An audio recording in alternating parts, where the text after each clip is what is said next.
So you own a restaurant, and on your days off, you go out to eat, and you are continually frustrated with service, and you're finding that it reminds you of your restaurant because you know your service isn't that much better, if at all. And you're wondering, how did we all collectively get here? How is this happening right now? And it's happening because the culture has shifted, and you haven't shifted with it. And also, you suck as a coach.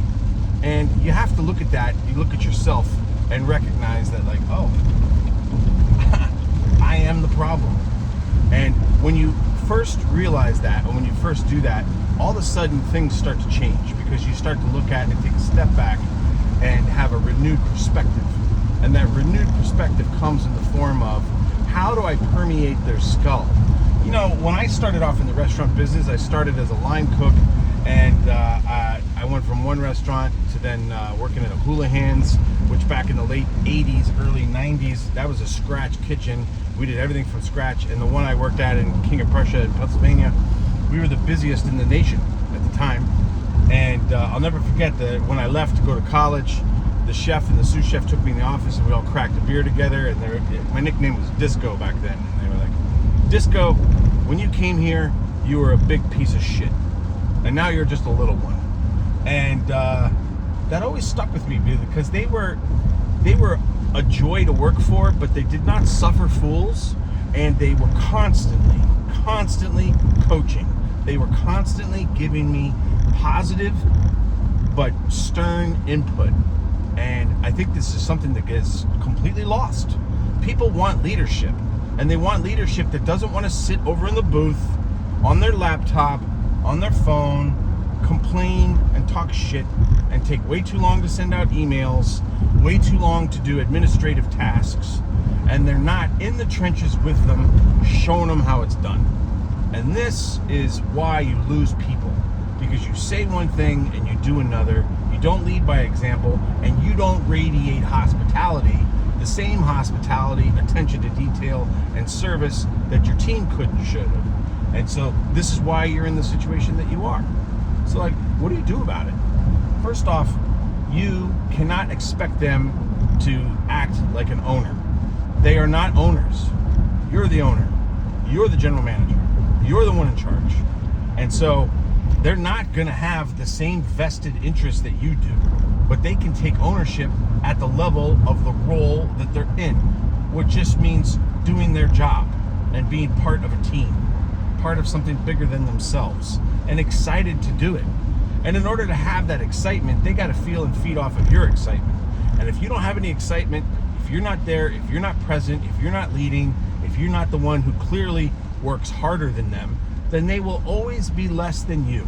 So right now, they are a step or two less than your level of engagement, your level of drive, your level of attention to detail. And that's why you're at where you're at. And who wants to work for people like that? No one wants to work for and is excited about working for a boss that phones it in, a boss that wants to manage from afar.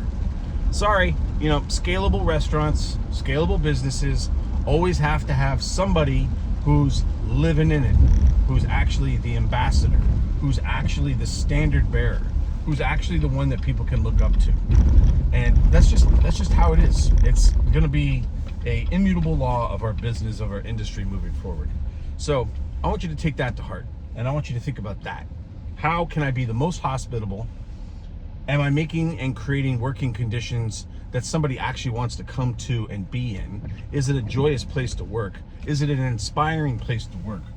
Because if it's those things, more than likely, your product market fit, if it's correct, it will resonate with people even more, because you have a happy crew administering and doing what they should be doing. If it's skewed too much towards you making all the money and you having all the downtime and you not having to be fully engaged, you're always going to be underwhelmed with your own team's service, your own team's level of hospitality. And that's why when you go out, you got a bunch of other restaurant operators that are doing the same thing. Everyone has fallen off on their ability to coach. In the 90s, early 2000s, were people a little rough? Were people a little abusive? Yes, they were. Yes, they were. And I'm not advocating that. But they wouldn't want to do that in today's world either. They would be smart enough to adapt, but they still would not have the fear of managing.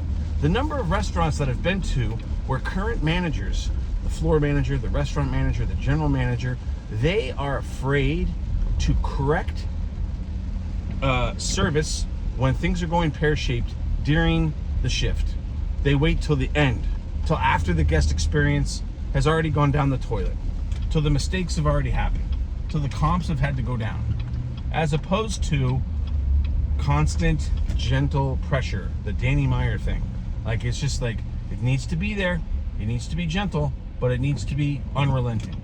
And when it's unrelenting, people will know that there's just no need to deviate, because you're going to get called out on it. You're going to get pushed back, and it can be exhausting. So just do the job right the first time and treat them like ladies and gentlemen. This is a team sport. This is a team sport. And you, as the captain, who wants a captain who's on the sidelines? Who wants a captain who's out on a boat somewhere all the time and never in the trenches with them? No one wants to work for somebody like that. And you should know better. Work on being a better coach, being a better inspiration for hospitality, and get people excited about food and drink. Suck less so that your team sucks less, so that you don't point fingers. If you're still pointing fingers at the labor pool, if you're still pointing fingers at the market, the problem, I'm sorry to say, is you.